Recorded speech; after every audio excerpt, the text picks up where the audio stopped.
0,5%. Certo. Ou seja, muitos investidores, principalmente iniciantes, começaram a voltar os olhos para a renda fixa. E ao mesmo tempo, a gente vê muitos influenciadores falando, opa, peraí, mas você está falando de uma Selic a 11,5%? Olha quantos fundos imobiliários estão te pagando aqui 16%, 17% ao ano. Quanto mais sobe a Selic, esses fundos, principalmente de papel, eles vão também aumentar o yield ou não tem nada a ver? E sobre essa comparação de renda fixa com fundos imobiliários, qual a sua visão sobre isso? Vamos lá, mais uma hora aí, hein? Mais uma hora. Vai anotando, vai pôr na conta aí, hein? Vai pôr na conta. Olha só, a primeira coisa que eu queria dizer, que é muito importante, o comportamento de um fundo de CRI, ele é basicamente inflação e juros. Então, um fundo de CRI, a maioria deles é IPCA mais alguma coisa, inflação mais alguma coisa, e ele é CDI mais alguma coisa. Hoje, o cenário hoje, pode mudar daqui 6 meses, 1 ano, mas o cenário hoje é de um CDI médio perto de 12 e de uma inflação perto de 8, 7, 8, né? Então, se você tem um fundo de crédito que é inflação mais 7, inflação mais 8, nós estamos falando dos 16 que você disse. E você tem um CDI mais 4, mais 5, nós estamos chegando perto dos 15 e 16. Então, é possível que hoje, com base em hoje, você realmente tenha vários fundos de crédito que vai por essa linha dos 16. E agora eu quero até fazer um serviço de utilidade pública. Muita gente pega o valor do dividendo e divide pelo valor de mercado para descobrir do fundo de crédito. Ok, mas a conta correta é pelo valor patrimonial. Por isso que a gente sempre recomenda, no caso do fundo de crédito, você ficar cada vez mais próximo do patrimonial para você conseguir extrair o máximo do rendimento dele, ok? Se eu falei uma coisinha um pouquinho técnica, quem não entendeu agora no primeiro momento, volta um pouquinho o podcast, volta um pouquinho, mas isso é importantíssimo e às vezes as pessoas fazem errado. Vamos lá, agora a outra pergunta, aí o bicho pega. Vamos lá, tem 2 tipos de investidores, tá? Os taxeiros e os investidores essencialmente com perfil de renda passiva e imobiliária. Isso é muito importante o que eu vou dizer. Os taxeiros é os caras que vieram com essa pegada de agora juro está baixo, renda fixa acabou, vamos procurar alguma coisa que paga mais. Que paga mais é o taxeiro, por isso que ele é taxeiro. Aí ele desemboca no fundo imobiliário. Agora ele vai fazer o movimento inverso, ok? Ok. Só que quem tem o perfil de renda passiva, principalmente renda passiva imobiliário, desprezar um fundo de tijolo de altíssima qualidade, pagando um yield real de 8, por que eu tô chamando de yield real? Porque a gente sabe que o tijolo, mais dia, menos dia, no longuíssimo prazo, ele vai te proteger. Até da inflação, né, Barão? Isso, se aqui fosse um podcast só para investidores imobiliários, esquece fundo imobiliários, e falar que ele vai conseguir comprar um excelente imóvel com 8% de retorno anual, líquido de imposto de renda, Tá maravilhoso. ele fala assim, me dá tudo o que eu quero. Sim. E se você tiver uma carteira mesclada com fundos de CRI de boa qualidade, você sobe esse yield médio para 10, 11, líquido de imposto de renda no mundo imobiliário, horas. Comparar isso nominalmente com uma Selic é no mínimo primário. Por isso que o taxeiro volta. Quando eu digo primário, eu não estou agredindo ninguém, não. Primário que eu digo numa primeira derivada, numa primeira análise. Ele não foi para a segunda. Então, muito cuidado.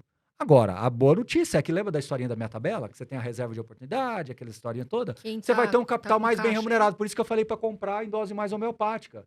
O seu dinheiro não vai estar mal remunerado em aguardar um pouquinho mais, em ser mais cauteloso agora, que o juros ainda está subindo, que você ainda vai ter um país que vai passar por uma eleição possivelmente muito conturbada. Você ainda tem cenário de juros nos Estados Unidos que dizem que vão impactar muito forte os mercados emergentes. Você tem algumas coisas para acontecer ainda, então manter a sua reserva gordinha ali não me parece ser um mau negócio. O carrego desse capital não vai te machucar. Agora, não menospreze essa carteira de fundos imobiliários. Então, continue comprando numa dose menor. Respondeu?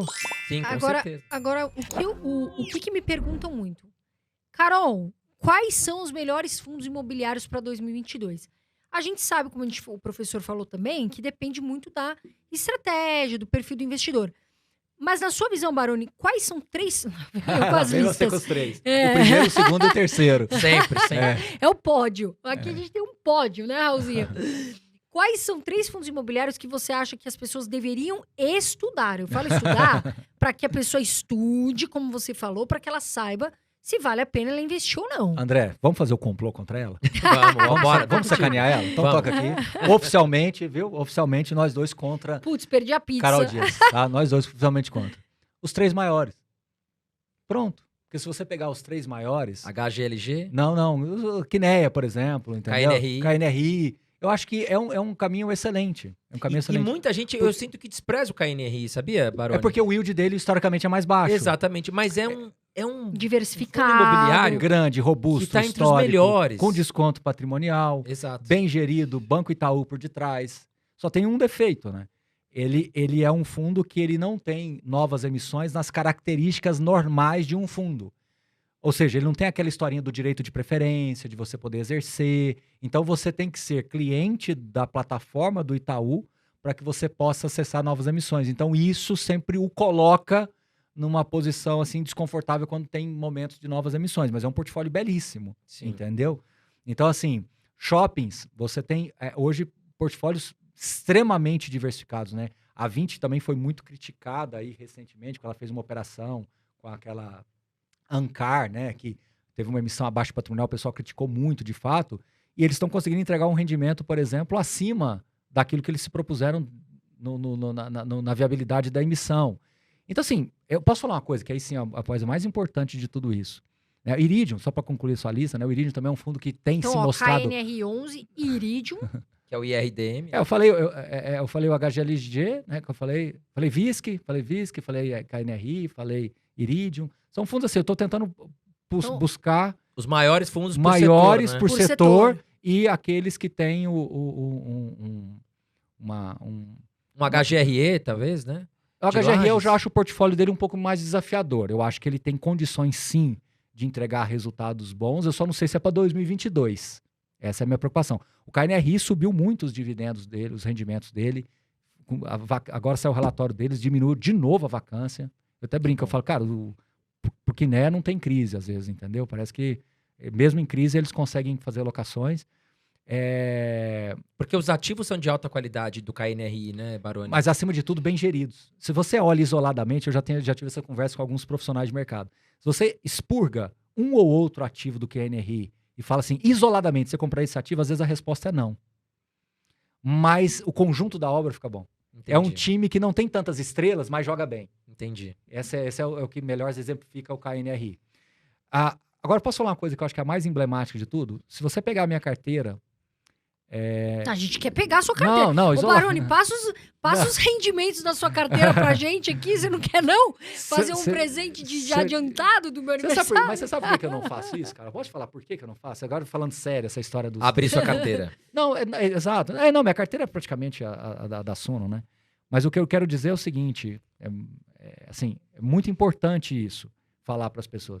Às vezes, quando a gente, na posição que a gente está, de saber que influencia as pessoas, eu prefiro ser lembrado de influenciar para que você estude, vá atrás e entenda. Comece também, porque né? do lado de lá, se eu falo assim, gente, esse fundo não pode ficar fora da sua carteira em 2022, explode de audiência, de não sei mais o que, etc, etc. Mas o que efetivamente eu levei de fato para essa pessoa? Eu levei uma dica, eu levei um atalho, e não é isso como professor que eu quero, entendeu? Você quer ensinar o cara a pescar, não entregar o peixe na mão. Eu quero colocar provocação na cabeça dele. Eu quero procurar, eu quero colocar... Ele tem que se desafiar, porque aí ele estuda, né? A dúvida. Esse cara vai me seguir para sempre. Esse cara, quando o mercado cair, por exemplo, eu falo que o melhor fundo para comprar é o Iridium. Dá uma pane no Iridium. A culpa é sua. A culpa é minha. E mais do que isso, eu construo uma comunidade de haters. Eu construo uma comunidade de pessoas que vão querer... no mercado. Mais o que, etc. Então, se você olha assim... Tem pessoas que não concordam com o que às vezes eu penso, o que eu falo, claro, e faz parte do jogo, né? Tanto que, inclusive, falo aqui publicamente, a gente tem um time lá na Suno que toma conta. Eu proibi eles de apagarem qualquer tipo de comentário nas minhas redes. Eles são proibidos de apagar. Só apagam se for xingamento daqueles cabeludo mesmo, porque aí o próprio YouTube iria... embora não tenha, tá? Embora não tenha. Mas... é proibido de falar qualquer tipo. Eu sou muito aberto para qualquer tipo de pessoa. Conflito disso, conflito daquilo.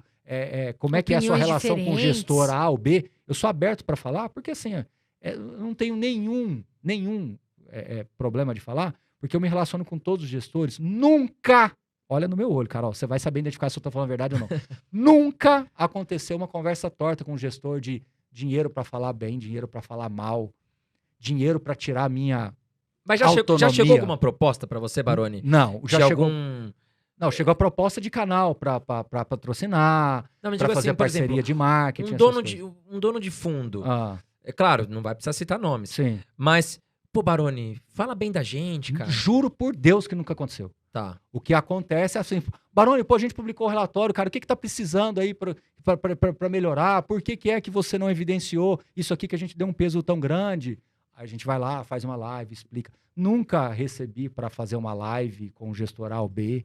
Nunca. Pra Então, ganhar por isso que eu mais, falo, né? e quando eu vejo, às vezes, um comentário, é livre a pessoa ter a dúvida. Porque, afinal de contas, é o maior canal de fundos imobiliários do Brasil, que tem a maior interlocução com os gestores do Brasil. Então, é natural que você fique exposto. Mas a minha consciência é muito tranquila, eu até brinco. Eu falo, quem tem dúvida, seria um prazer recebê-lo lá em casa e ele ver o meu dia a dia. O tanto que é, às vezes, brigando com o gestor. Às vezes eu sou gentil na hora da live, porque eu preciso ser gentil. Claro. Mas eu já tive conversas duras com os gestores. Falo, meu amigo, você tem que colocar isso no relatório, porque está estourando em mim. Eu falo muito isso. Isso estoura em mim. Você não coloca, às vezes é um fundo recomendado, alguma coisa, isso estoura em mim. E eu, como é que eu vou ficar falando para as pessoas A, B ou C? Eu vou tirar da minha cabeça? Entendeu? Sim. Então, isso nunca aconteceu. Nunca aconteceu uma proposta nesse